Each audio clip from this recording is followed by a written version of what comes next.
3 weeks ago on a Sunday morning, I reached for my phone as normal, looking for reading suggestions on Twitter to go with my cup of coffee. But rather than links to newspaper articles, I saw friends in Ireland and Australia all using the same hashtag, #FindJill. They were talking about the disappearance of Jill Mair, who'd gone out for drinks with people after work and hadn't been seen since. Over the next few days, the tragic events unfolded, each one playing out on social networks. And 3 days later, on my Facebook page, I saw the following post that had been shared by Victoria Police. Urgent. The A. Bailey of Coburg, listed in the phone book, is not related or connected in any way to Adrian Bailey, charged over the Gillian Mair investigation.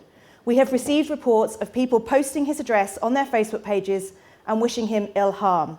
Please report and/or remove any reference to this immediately. So what had happened was that the local police department had become increasingly concerned about discussion of this other poor man who happened to have the same name as the Adrian Bailey charged with Jill's murder. But it wasn't just the targeting of this person that was of concern. Across the blogosphere, Twitter and Facebook, people were speculating about the real Adrian Bailey, talking about his past history, posting photos of him, and urging people in prison to cause him actual harm. Now, I don't have to remind you about what that means. This was the Adrian Bailey who, until conviction by a jury, remains innocent unless proven guilty. The tragic case of Jill Mair's rape and murder demonstrates the incredible power of social media. That hashtag spun around the globe in seconds because it resonated to such an extent, and it provided necessary attention for that original search. But on the flip side, these tweets and Facebook status updates might mean that this is the first high-profile criminal case that collapses due to prejudicial coverage on social media. It seems unthinkable that this will happen, but we're moving dangerously close to that situation, because whether we like it or not, every one of us now is becoming a publisher, but we don't necessarily understand the implications of that. And just listen to these statistics. Every minute, 72 hours of content are uploaded to YouTube, and it's not all cats. 100,000 tweets are sent every minute, and 700,000 pieces of content are shared on Facebook every minute. We're all publishers now, because as much as Twitter, Facebook, Instagram, Tumblr, Pinterest have these silly, frivolous names, and as much as many people use them every day to post those pictures of their cats and to talk about the deliciousness of their latte and to speculate about the performance of the latest X Factor contestants, what we fail to recognise is the seriousness of this communication revolution. It snuck up on us so fast. Because previously, one silly drunken comment down the pub might lead to your wife rolling her eyes and leading you quietly to the door.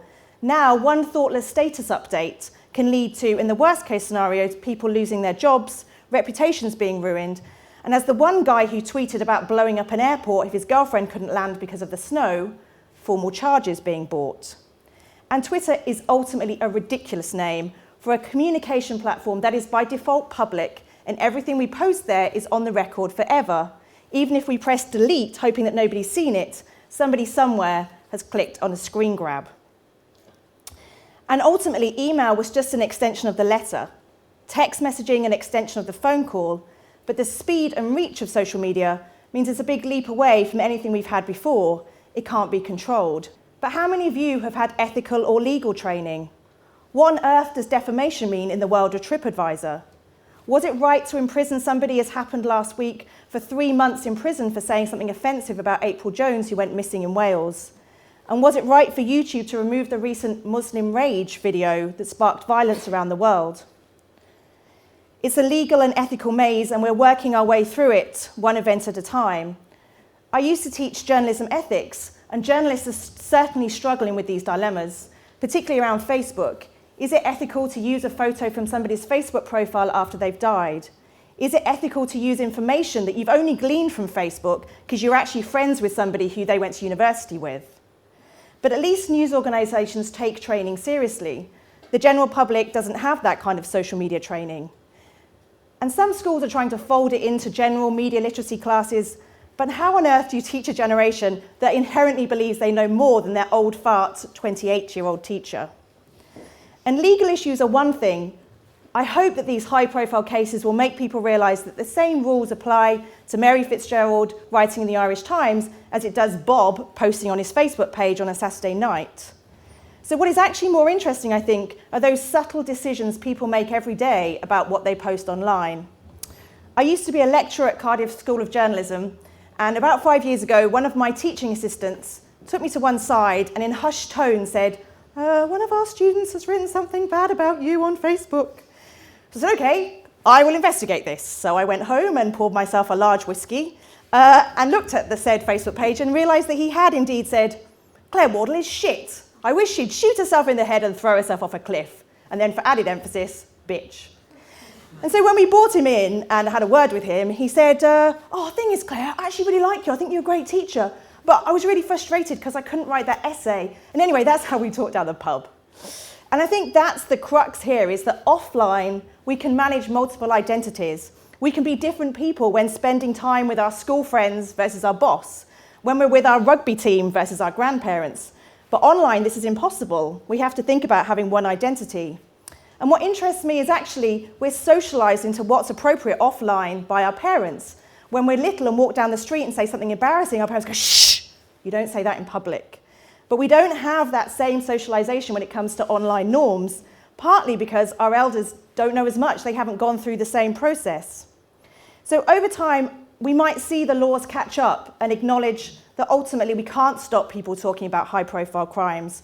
And we might actually see schools folding into their curricula serious examples of training when it comes to social media. And we might even develop smartphones that are so smart that when we tweet something inappropriate, it says, are you sure you want to send that? But in the meantime, I think we can learn from the New York Times, which has struggled with these same issues. What can their journalists tweet or post on Facebook? And after lots of discussion and chin stroking, they finally came up with 4 mighty words. Use your common sense. And you can tweet that. Thank you.